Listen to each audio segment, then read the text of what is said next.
much of your time because I know you guys are really patiently waiting to hear Paul. So thank you so much to everyone for coming out. It's a really good turnout, and especially thank you for everybody who helped spread the word of getting people here. We really appreciate it. We need lots of people on this issue. So I'm just going to spend maybe 2 minutes and just tell you why I'm so passionate about this issue. Last year I got my MBA, and then I spent a year doing independent research on what was happening with the global economy. And I came to the conclusion that I'm very concerned. I'm not sure if I should go out and buy land and wait for World War III. I'm not sure if I should just sit and wait for a recession. And I came to the conclusion that the only really thing I could do was start to become a lobbyist for bank reform. So that's why I'm so passionate about this today. As we know, our friends in the USA are having their own issues, and any issue that affects any country, of course, affects us all because we're all deeply connected.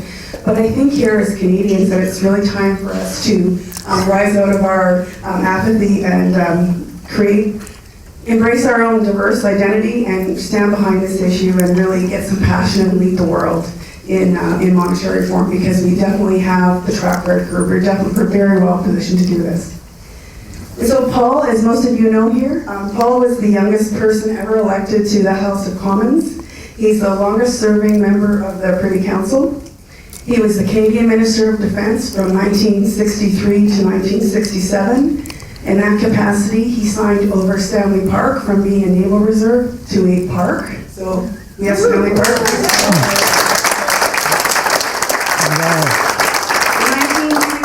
He was the Minister of Transport, and he signed into being the construction of the Arthur Line Bridge. So we really have a lot to welcome Paul for in his history, and also he's still here out campaigning at 93 years of age. He's never retired. So without further ado, please welcome Paul Hellyer. Thank you very much.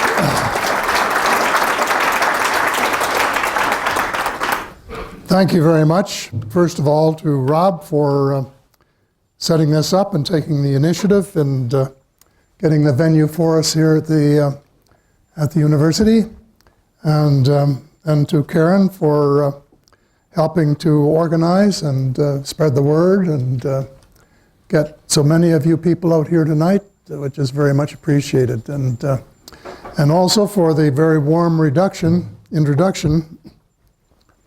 If my late mother were here, because she was my mother, she'd believe every word of it.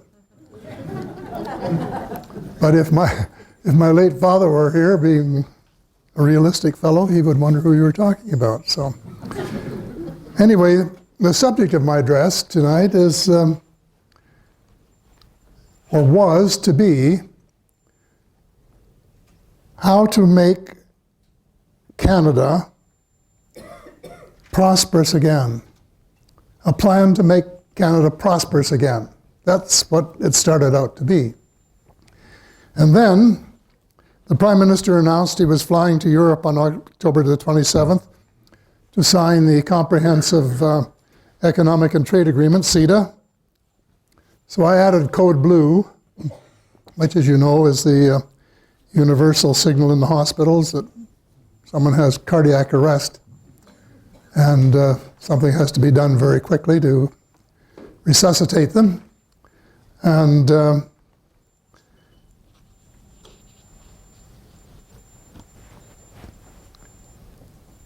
I began to think of what this would mean to the people of Canada. Would it mean that, in effect, we would be just sort of put in the state of animation and unable to have the kind of robust growth and opportunity that we had when I was young? Because times were good then. Things were going well. And I came to the conclusion that CETA would probably change everything, and not for the better. It would end, once and for all, any hope of using the Bank of Canada to make Canada prosperous again. And I don't think most of us have any comprehension of just how important that really is. Oh, we do. Oh, you do, eh? Good. It would be game over So I recruited a couple of friends to join me as plaintiffs in a federal court case against the powers in Ottawa to prohibit them from ratifying or implementing the treaty. If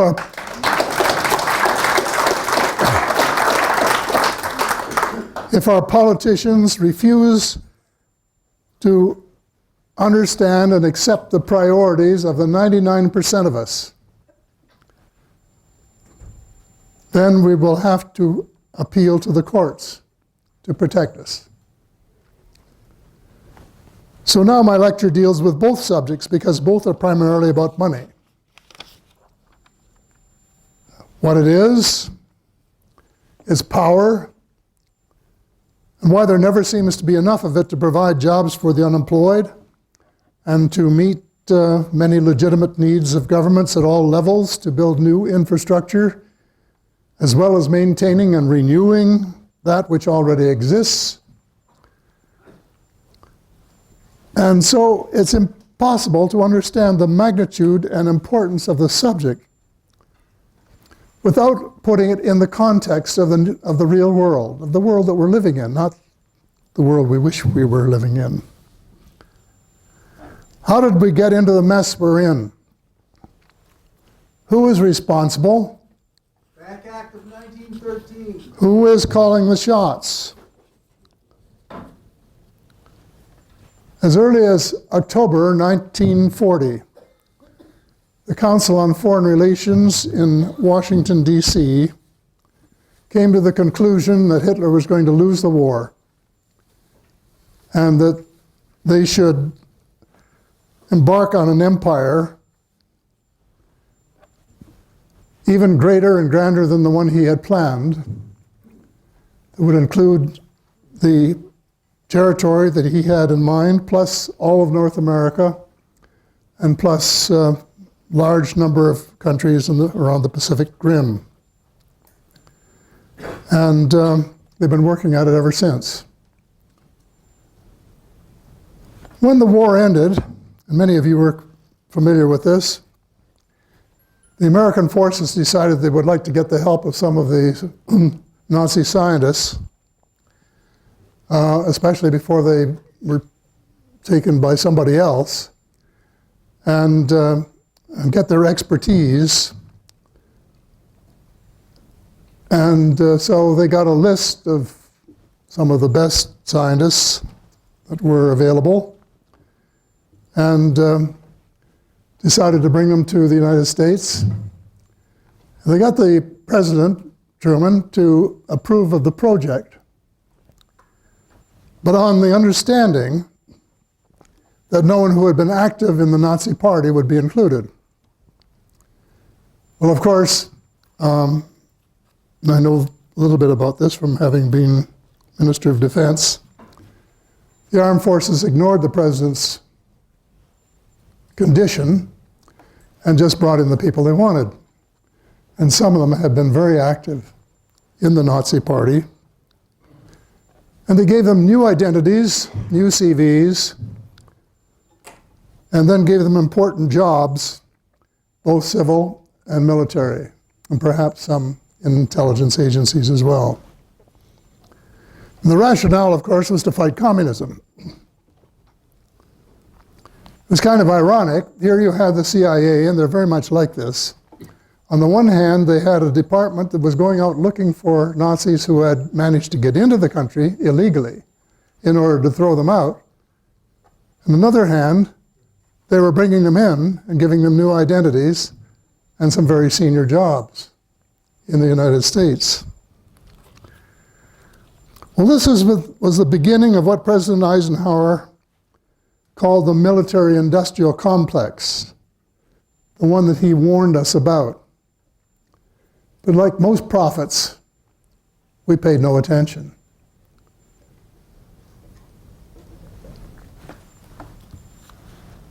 What he warned us about is now an integral part of the power elite. The 1/10 of the top 1% that I and other people refer to as the cabal.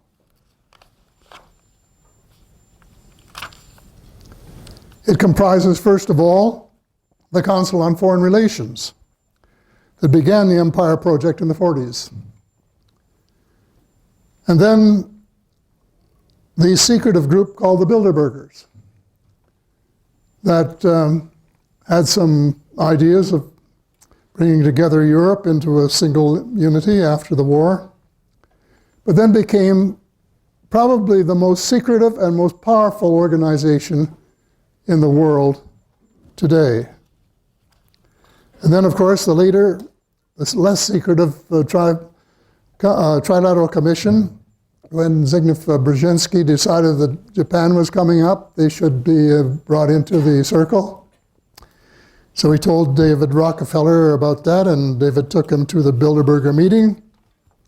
It was approved, and they came back and established the Trilateral Commission. And there are indeed many people who are members of all three groups, some two, some three. This, I call them in my books the Three Sisters. And I think that's sort of a nice way to describe them. They're also known as the power elite and also known as the cabal. It's the same thing.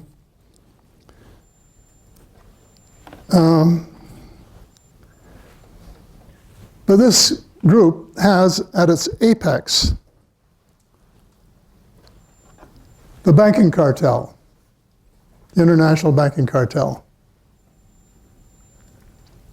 And then it has the oil cartel. And then it has the transnational corporations.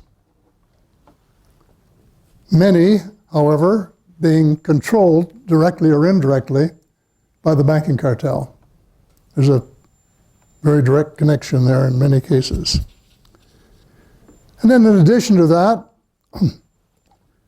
certain parts of the intelligence agencies, the CIA, the FBI, the NSA, our big brother, the British MI6 and the Israeli Mossad. And huge, critically important slices of the United States military.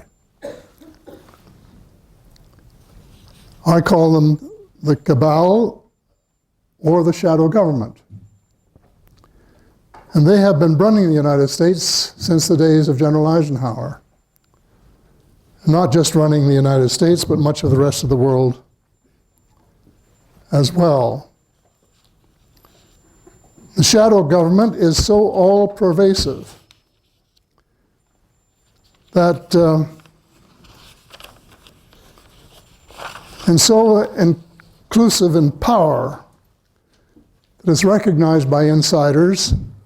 And when Sarah McClendon, a veteran White House reporter, asked President Clinton why he didn't make public more of the information concerning UFOs and the ET presence and technology, his reply was, quote, "Sarah, there is a government within the government, and I don't control it." Imagine. The President of the United States, the most powerful country in the world, presumably the most powerful man in the world, the man with his finger on the atomic button, and he is not aware of what many of the troops under his command are doing because he isn't cleared to know.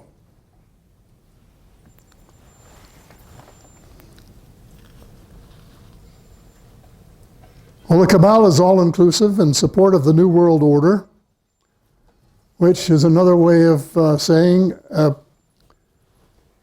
dictatorship, world dictatorship of, by, and for them, and one that would be under their control rather than elected by any group anywhere. They decided to be very clever about all of this, and that the pen is mightier than the sword. So rather than start invading countries and getting the world's back up and ganging up on them, they decided to do a couple of things. And one was to get control of the money system so that they had, in effect, a controlling power worldwide so that they could determine the future of countries everywhere.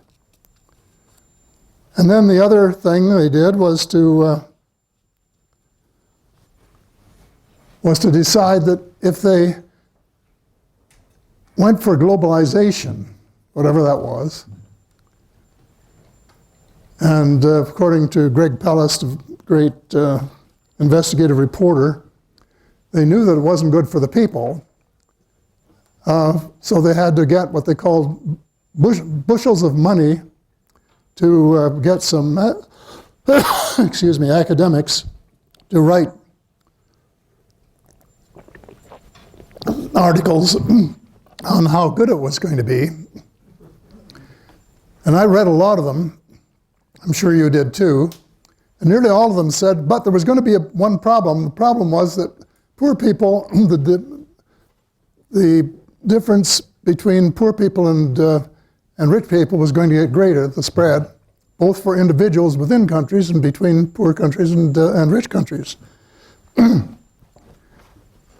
After that, however, they didn't make any suggestion as to what to do about it. The problem was recognized, was read about, was in the papers, but no solution. Part of that program, of course, was to be trade agreements.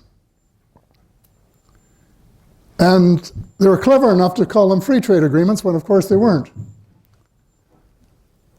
They were not even primarily trade agreements. They were primarily investment and control agreements. And I was taken in because, you know, I used to be kind of naive. And in the papers, it said it was a free trade agreement, and the government said it was a free trade agreement. The Globe and Mail said it was a free trade agreement. You know, everything in the Globe and Mail's right. And it's the national paper. That's what it says itself. And so I decided to read it. And I read it cover to cover. And I found that it was primarily the biggest, richest corporations in the world who would run out of fishing areas in their own country wanted new ponds to fish in. So if they could be given access to other countries, then they could buy up resources or companies and consolidate the power, eliminate competition, and eventually make cartelization the rule. It had worked so well with oil and chemicals, and they said made a lot of money. And following in John D. Rockefeller's footsteps, he said there's nothing he hated as much as competition. And so the thing to do is buy them up and get rid of them. And then you can set your prices, and the margins can be higher, and so on. Well, this was the route that they decided to take. And the Canada-US Free Trade Agreement, quote unquote, was the first. And I remember well, there were two things that the Americans insisted on and two things the Canadians insisted on. They got both of theirs, we got neither of ours.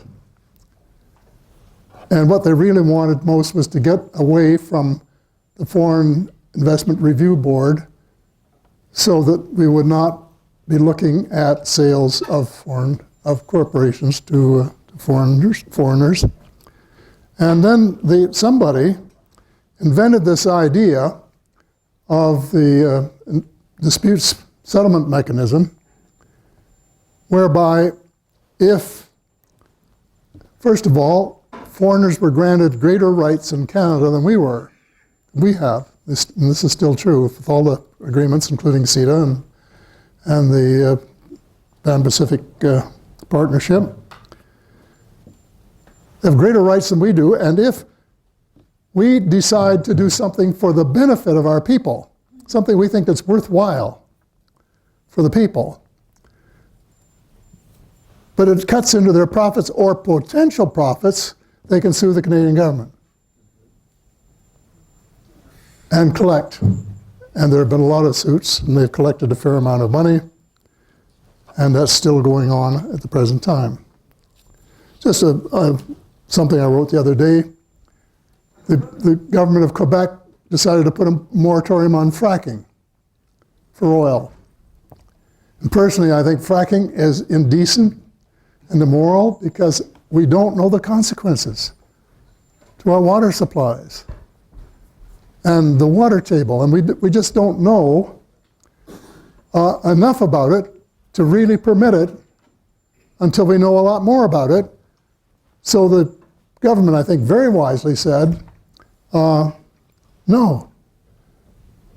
Put a moratorium on, and Canadian government was sued for $215 million, I think it was, almost immediately by a company that had its mind made up to do a little fracking along the St. Lawrence River. The apex, of course, of all of this operation is money. And that's the reason I call my book The Money Mafia. It has been robbing ordinary folks for centuries. The money mafia, which is a cartel, has a monopoly on creating money. Consequently, as money is the gasoline that drives economic engines, the cartel controls the levels of employment and rates of growth of most countries in the Western world, including Canada. There is no hope for the kind of robust growth that this country knew in my younger days without a massive infusion of government-created debt-free money. Because if all of the present money is created as debt, which it is, and it's debt that has to be repaid, which it is, and it's debt that has to be repaid with interest, which it is, but nobody creates any money with which to pay back either principal or interest, it's a dead end. So you have to have something to dilute that ocean of debt if you want to get both the Canadian economy and the world economy up to speed again. Why not just outlaw greed? $3 million maximum. Well, it's not that easy to change human nature. We'll talk about that later.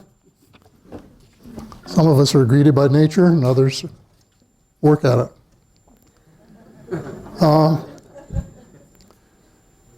So a little history of what money is and where it comes from is always useful. In Canada today, the money supply, we have 1%, less than 1% coins. Canadian Mint, legal tender. We have less than 3% combination money and coins, both legal tender. All of the other money in our system, 97% of it, is bank-created money. Bank deposits. It's virtual money. It's not real money. They don't have money to lend. They don't have money, period. All they do is lend you their credit. One giant Ponzi scheme, which we'll talk about a little more. But first of all, we'll go back 2 or 3 centuries and remember that Charles I confiscated the money in the Tower of London Mint, where rich people in London had put it. Mr. Nice Guy, we call him. And the rich people there had to look for somewhere else to put their money, so they settled on the goldsmiths of Lombard Street. And the reason they settled on the goldsmiths of Lombard Street is because the goldsmiths had their own strong boxes that were fireproof. So they, rich people put their money in there, the gold and silver. The goldsmiths gave them receipts for what was put in, paid them interest, I think it was 6%, something like that. And the understanding was that they could lend the money until it was needed. And it was really sort of the beginning of paper being used instead of carrying gold and silver around. But it didn't take the goldsmiths long to figure out they could actually lend more receipts than they had gold in their vaults. Why? Because people didn't come in and get their gold.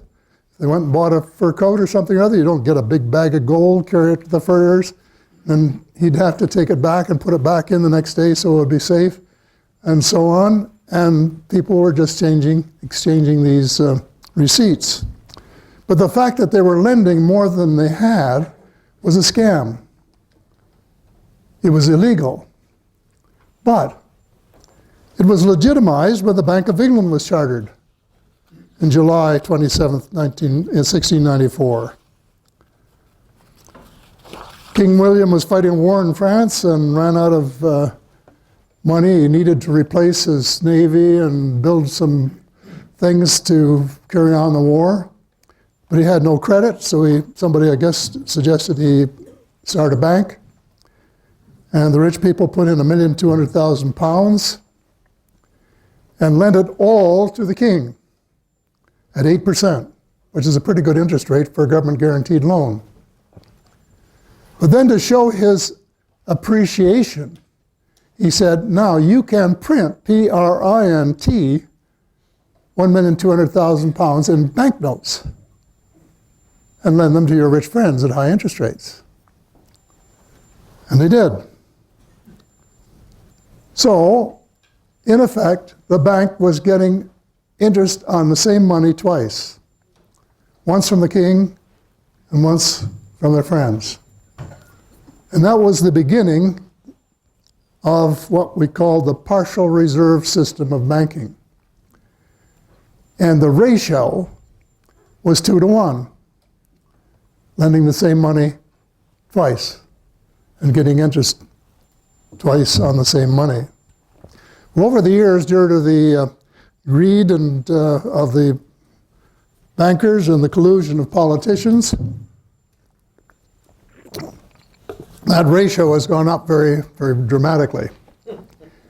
In the early years of the 20th century in the United States, federally chartered banks had to have gold reserves, 25%. So they were allowed to lend the same money 4 times. When I was younger, Canadian banks had to have cash reserves of 8%. So they could lend the same money 12.5 times. Well, then along comes Milton Friedman and his friends from the Chicago School. This is the second Chicago School, not the first one, the 1930s, who believed in deregulation of the banking system. And pretty soon, the banks were getting 20-to-1, lending the same money 20 times and getting interest from every single one. And that's grand larceny. We can't do that. We can't lend the same money to 20 people and expect to get paid from each one.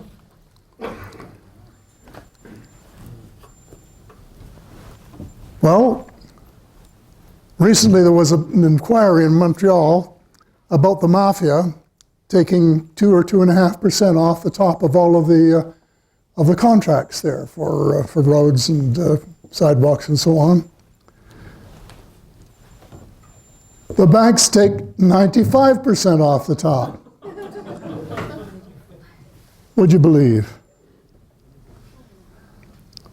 So they can invest $5 million in what I call blood, sweat, and tears money. That's money you work for. And they can make loans of $100 million. They could buy a tower for $100 million with $5 million cash, or $5 million capital in this case. Well, it's nice work if you can get it, and you can get it if you've got a bank charter.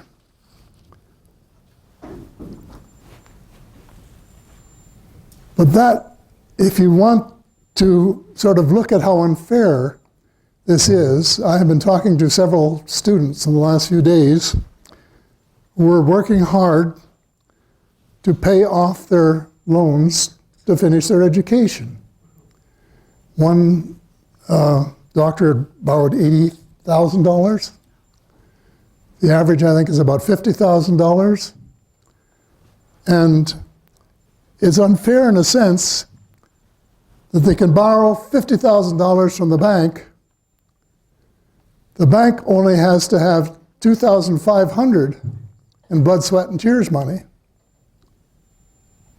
But the students have to pay off $50,000 in blood, sweat, and tears money plus interest.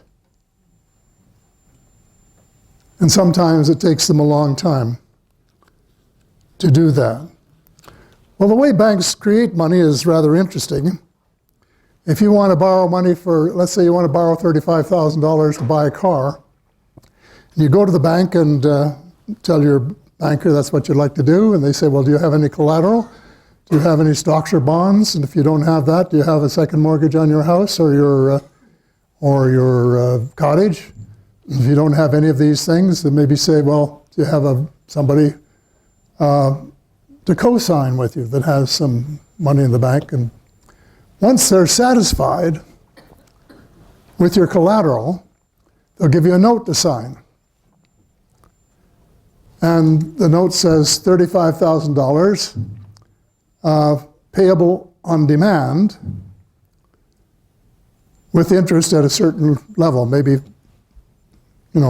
prime plus 3 or 4% or whatever, depending on the color of your eyes.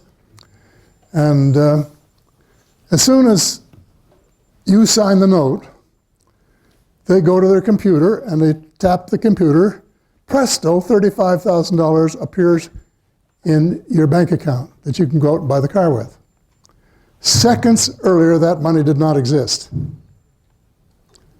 And the biggest single myth of banking is that when you go in to borrow money, what they lend you is what I or somebody else deposited the day before.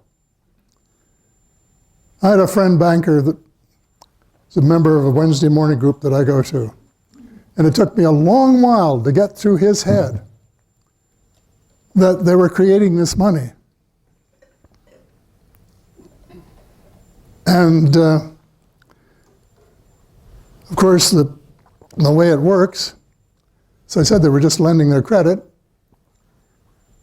But if you decided, for example, that you read in the paper would be, the new models would be better, and you were going to leave the money in the bank for a few months until the new models came out, they might pay you 0 interest, or perhaps 1/8 of 1% interest, and you're paying maybe 4 or 5 or 6% interest on your note.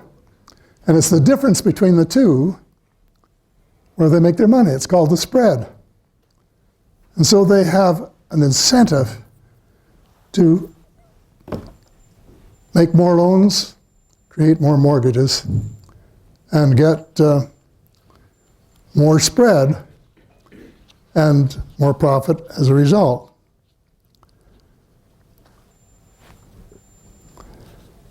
Well, the present system is insane. You don't need a PhD in economics. Anybody with a grade 12 mathematics or even less would know that the system is unstable and unsustainable. And I wasn't kidding when I said that the rich elite have been robbing the rest of us for centuries. Sometime this year, 1% of the world's population will own as much of the world's wealth as the other 99%.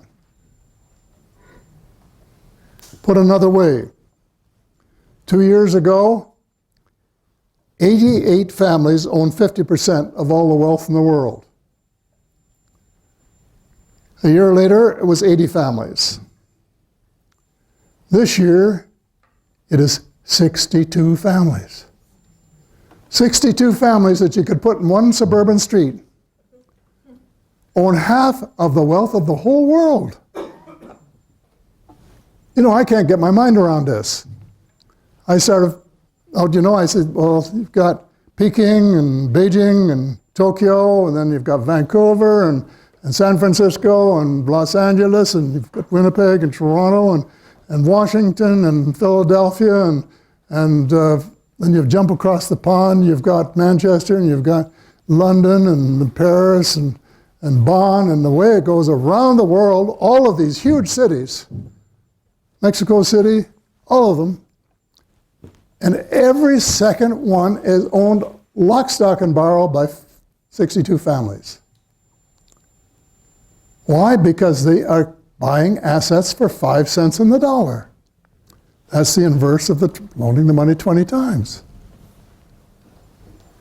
And it's getting worse. This has been going on with globalization and the amassing of these indecent amounts of wealth are a function of the system that they have been building, especially in the last 3 or 4 decades. The concentration of wealth is due to globalization and trade treaties that transfer power from the ordinary people to the elite and leave us with a private monopoly on money creation. It is leading to disaster. World debt is at an all-time high and getting higher all the time. A study from the Davos Forum last year estimated that world unemployment this year could soar to 250 million people. 250 million people without gainful employment who want to work and make a contribution. But it doesn't have to be that way. That's the important point. That's the message. Banks don't own the right to create money. Guess who does? We, the people, own the patent. We have the power. The Parliament of Canada still has the power under the Constitution to create or have created by the Bank of Canada the money we need to do the essential things. It's still there, at least until CETA is ratified and becomes operable. Banks are just licensees. They're subject to rules set by politicians. It's the rules that are faulty. It's a boom-bust system that allowed Wall Street and the City of London, I don't know if you know what the City of London, there's a square mile right in the middle of London that claims not to be part of England and consequently doesn't have to pay taxes. Guess what's there? The banks. And they precipitated the crash of 1929 and the Great Depression. And I'm a child of the Depression. And I saw poverty in its raw stage.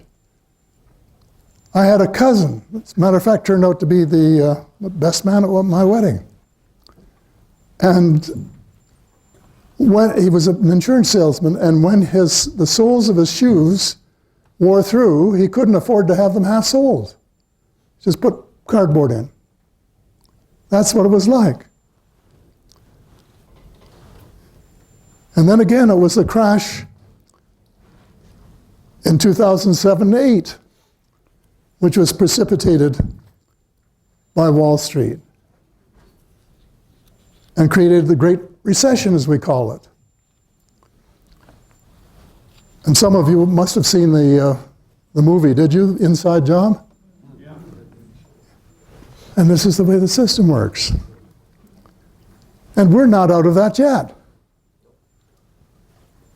9 years later, we still have 1 million unemployed young Canadians. It's just like the Great Depression, and it's as long now.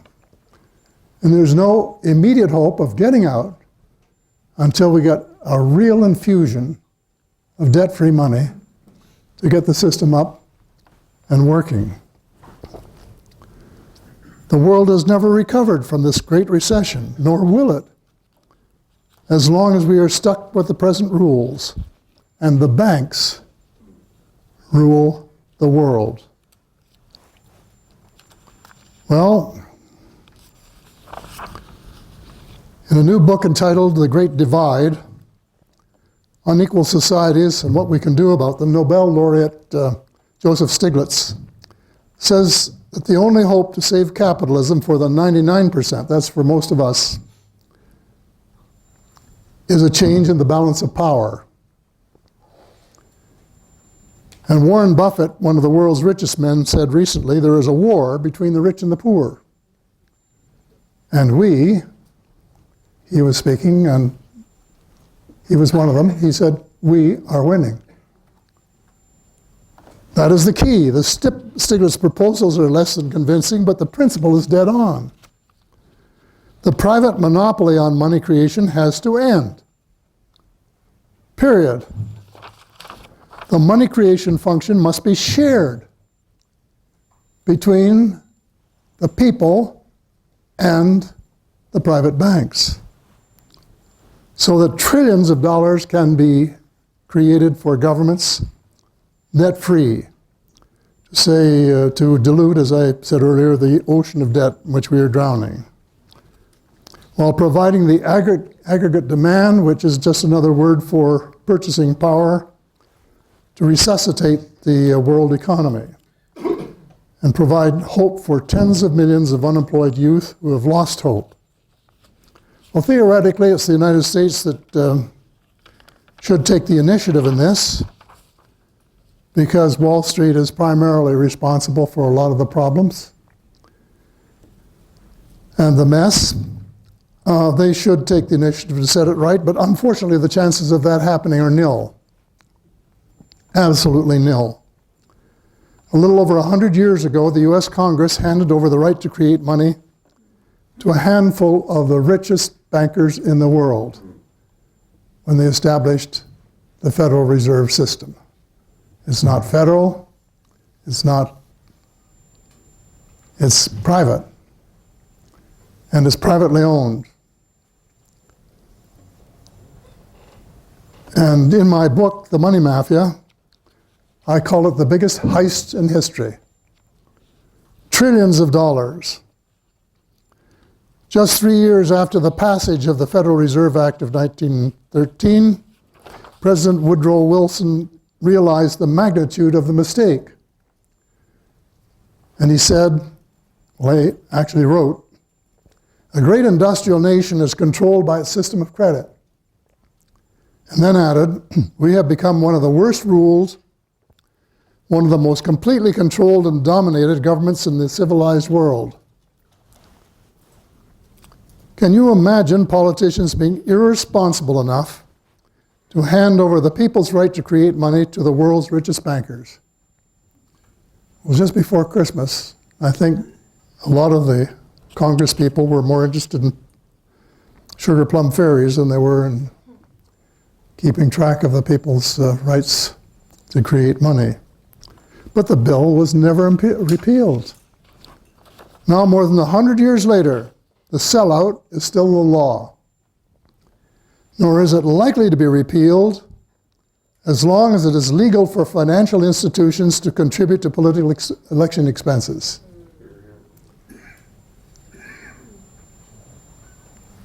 The best that can be said is that the US can hope that somebody else will lead the way. One success would create a political climate for action elsewhere. And of all the countries in the G20, Canada is in the best position to start the ball rolling. We have all of the essentials. We own our central bank 100%. And I might say that was thanks to a Vancouverite, former mayor of this town, Jerry McGeer, who got himself elected member of parliament and talked to Mackenzie King and taught him the rules of money and persuaded him to nationalize the Bank of Canada, which had been created as a privately owned bank. Without De Geer, without Mackenzie King, we wouldn't own it. But we do own it. And the Minister of Finance holds 100% of the shares on behalf of us. And then the Minister of Finance has the ultimate control over policy. We had a little fracas a few years ago called the Coin Affair, when Mr. Diefenbaker was trying to get Mr. Coin to change interest rates or do something. And after it was all over, the compromise, before Mr. Razminski would take over as governor, was that the bank would have day-to-day independence and do whatever they think is right. But the minister would have ultimate control, and he could, if he disagreed with policy, send the governor a letter with what he wanted done. And the governor would have to do it, but the letter would have to be published in the Canada Gazette so that the people could tell or make up their own minds whether the governor or the minister was on the side of the people, on the side of right. And then we have a precedent. We have a precedent that proved the principle of shared responsibility for money creation. The only thing missing is the political will to innovate, even when the need is so obvious. And this distresses me because I have seen the system work. There are some disadvantages to being old, but there's some advantages too. You can remember a lot of things, and whether they worked or whether they didn't work. And I remember, in 1938, there were no jobs in Canada. In 1939, along comes the war. Pretty soon, everyone was working. They're in the armed forces, the Army, Navy, the Air Force. They're building factories. They were making munitions. And getting on with the war effort to the point where Canada made a real contribution to World War II. And where do you think the money came from that the government spent into circulation? The Bank of Canada printed it. Printed. I don't want to take too much time explaining the way it worked, but in effect, the government would give the Bank of Canada a bond and pay interest on it. The Bank of Canada would print the money that the government spent into circulation. And then the Bank of Canada would give back the interest and later the principal to the government as dividends. Why? Because it's our bank, because we own it. And the money that was printed and put into circulation would go into the private banking system and became what the economists called high-powered money. That is the 8% that I was talking about, that they used to expand their ability to create money. And the system worked like a charm. And not only did it get us out of the Great Depression and help us win the war, but after the war, it helped us build all of the great infrastructure projects that we did then. And they included what? The St. Lawrence Seaway, the Trans-Canada Highway, the Dew Line. The Dew Line, for those of you who don't remember, was a distant early warning line. We built radar stations right around the periphery of the continent, and a lot of other things, including municipal structures like the Gardner and so on. And in addition, it helped to provide us get going with one of the best Social Security systems that the world had seen at the time. And we did all of that without accumulating any significant debt.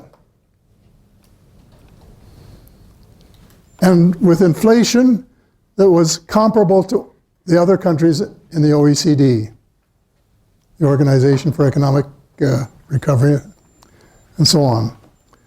And they gave, that system gave us the 35 best years of the last 100 years. And I remember it well. That's the reason I'm so passionate about trying to do something similar today. Wouldn't be precisely the same, but it would be similar, and it would work just as well as it did then. In 1974, the governor of the Bank of Canada, Gerald Bowie, unilaterally and without any advice from the Prime Minister or the Government of Canada, changed the system.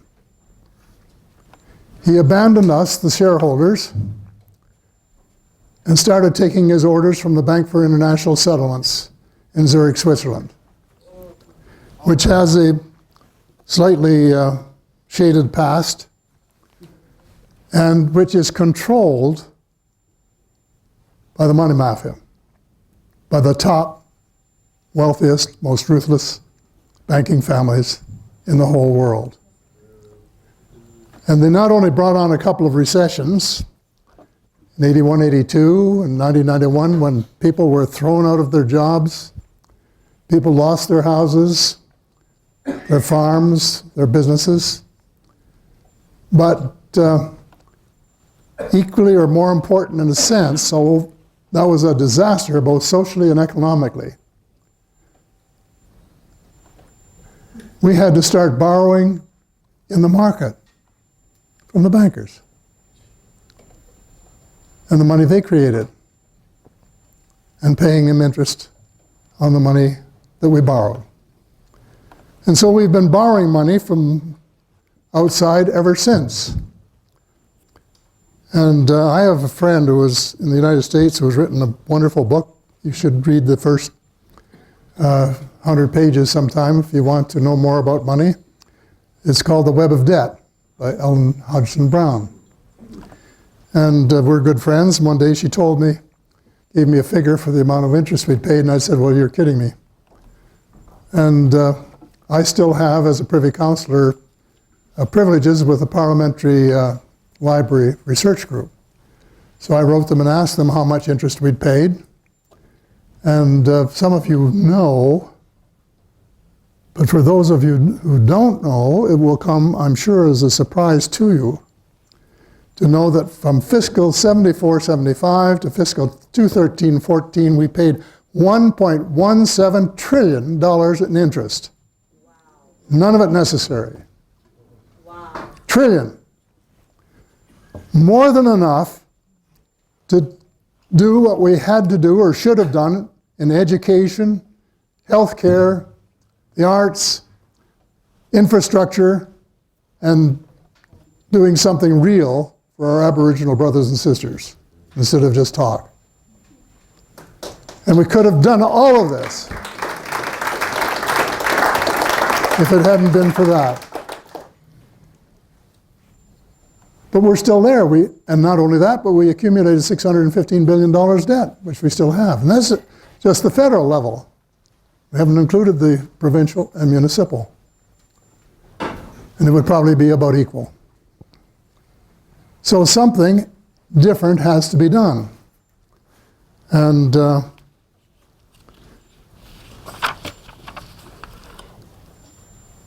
I was one of a group of 40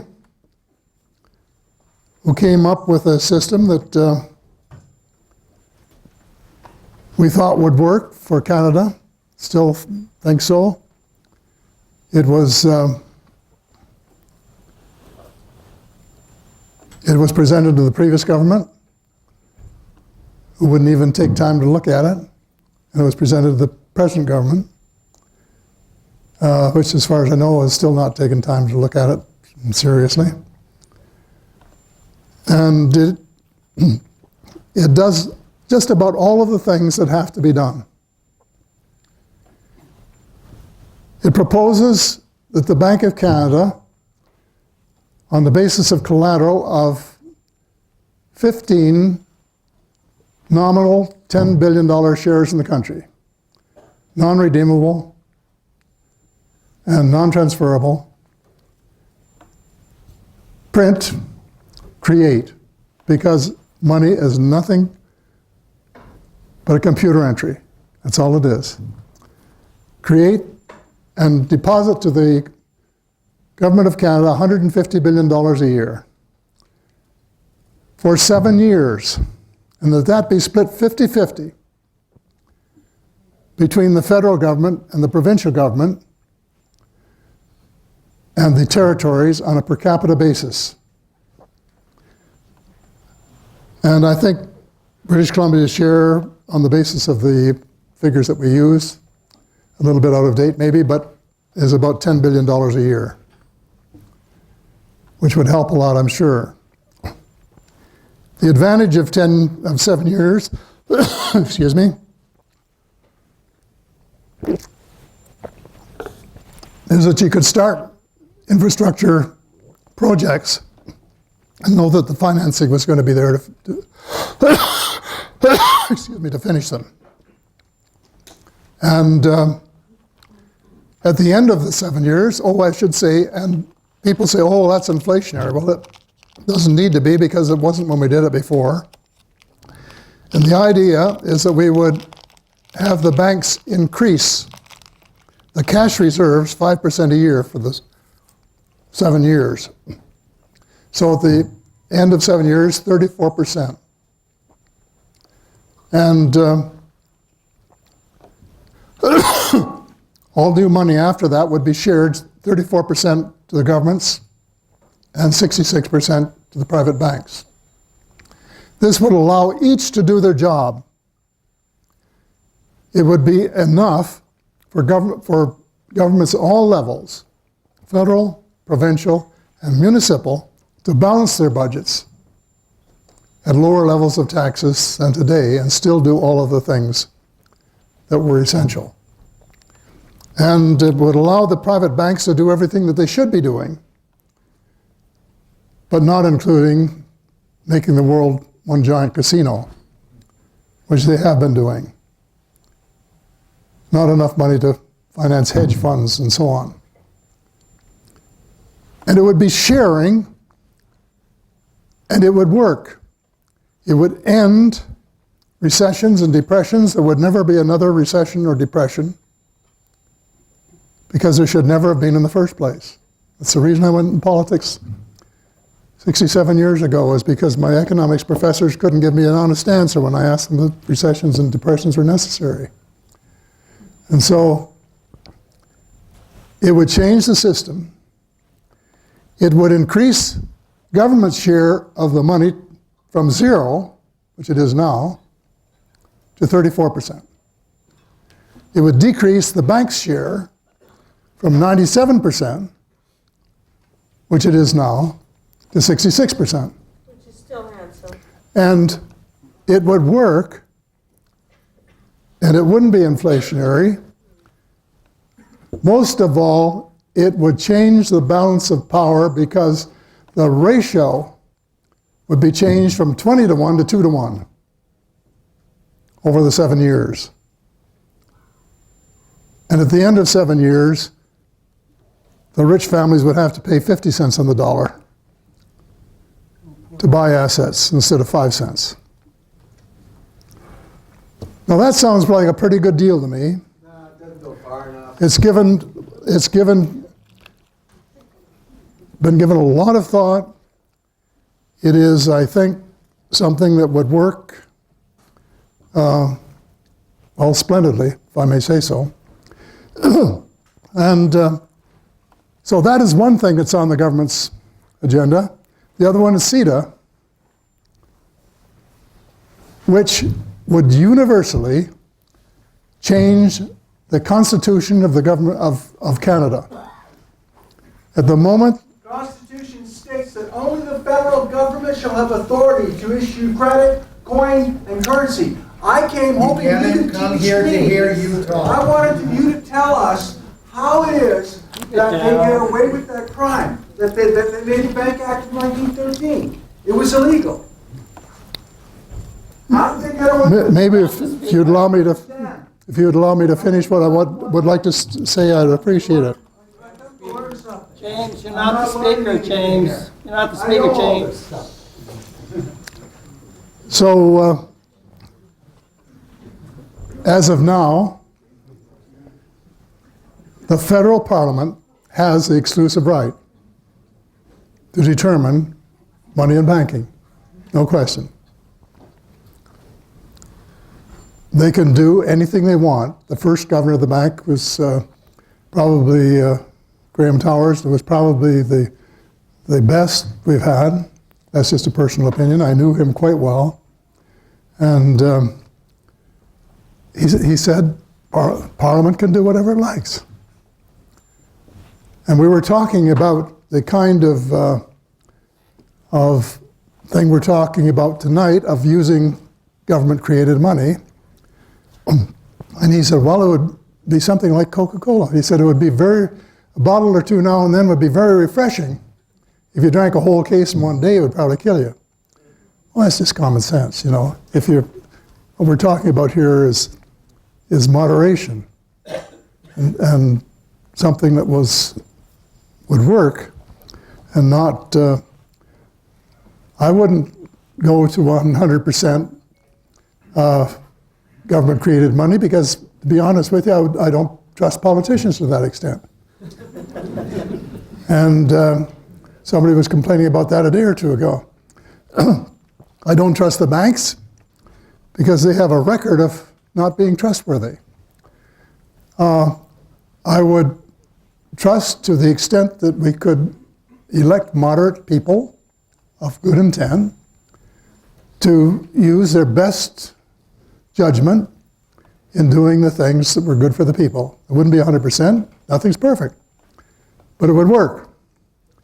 And it would solve problems, and it would set a standard for the rest of the world. And probably, as far as the money mafia is concerned, I think of it as a snake that goes around countries like this and just tightens them up, increases their debt to the point where they're just going to strangle them. And the only way to deal with the snake is to cut its head off. And that's what we're really talking about. No more running the world. Do your job, and let us do our job, which is to make our own decisions, to have some independence. And so banks have to go back to the cash reserve system and wind up with about 34% and maintain that afterward. So I've told you basically how it would work, and it is my estimate that by the end of 7 years, if we wanted to, we could reduce the federal debt by about 30%. And that would relieve some of the cost of interest that we have at the present time. And we have to do something because we haven't talked tonight yet, at least, about the most important job in the world, and that is global warming. And there's no way that anything is going to happen unless countries have the finances to pay for a rapid changeover from fossil fuels to clean energy. And there are a lot of people here tonight who know about zero-point energy, and that's the only thing that can save our planet, is to introduce it, and introduce it real fast. And it's going to take a lot of money and a lot of initiative. In my book, Light at the End of the Tunnel, I said we had 10 years. That was written 3 years ago. In the new book, which incidentally is a good one, The Money Mafia, if you want to really know what's going on in the world, and it's more much more comprehensive than I have time to be tonight. I say we have 7 years. People say that's ridiculous. It's not ridiculous, because in World War II, we took all of the car companies and all of the refrigerator companies and all of the washing machine companies, converted them into armaments companies, and won the war. What we have to do today is just the opposite. Take all these companies that are supplying the people in the Middle East with more and more weapons to kill each other, and convert them all to making zero-point engines to be installed in every car and truck and tractor and airplane and home in the world in 7 years, and talk about the number of jobs that would create. Millions of jobs. But most of all, it would give us a chance to save our planet. So the bottom line is that there would be hope for the human species. If we go the CETA route, I don't know that there will be. I think our goose will be cooked. How close is that to CETA? In my latest book, the postscript is the missing link in spirituality. Some U.S. money has on it, and God we trust. There may have been a time when that was true, but not in recent decades. It should be in power and technology we trust. And actually, in my last 2 books, my second last book, I have a chapter entitled Mammon Rules the World. It has been since World War II to a very great extent. Especially as long as we are captives of a corrupt financial system. But then I point out that there are good things happening. I never end a book without putting in the positive side. And I give some examples of people who have dedicated their lives to doing good things, from building orphanages, to building schools, to starting new organizations to serve people who don't have a chance and who need to have someone come to their rescue and to lift them up. And there are literally thousands of these things happening in the world today. And they're wonderful, and I put in 2 or 3 examples. But what we need is a tsunami. We don't have to have a majority. All we have to have is a strong minority. But it has to start with the individuals. It has to start with each and every one of us as an individual. And if we do that, then there will indeed be, but only then, light at the end of the tunnel. Thank you very much.